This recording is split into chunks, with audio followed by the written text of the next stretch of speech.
অথচ উনি কে?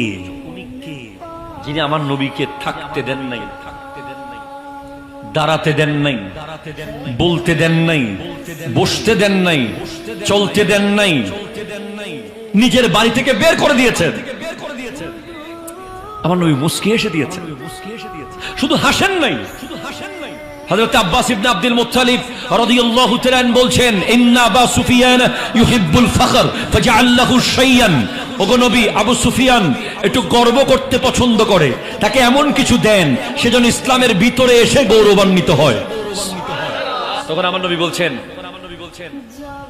কালকে মান দাখালা বাবা আবি সুফিয়ান ফাহুয়া আমিনা।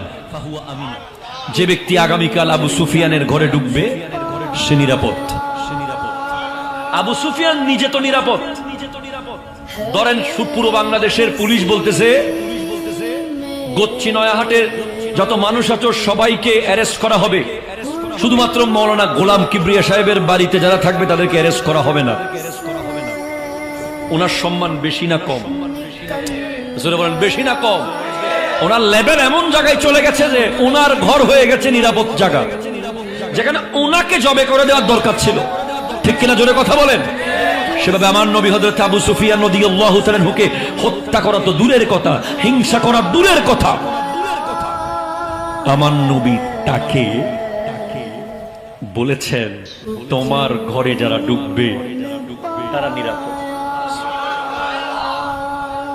আমি গত পরশুদিন জামিয়াতে ছাত্রদেরকে পড়িয়েছি একটা হাদিস মেশকাত শরীফের। এই হাদিসটা এমন, একজন বেদুইন, বনবাসী, হযরতে আনাস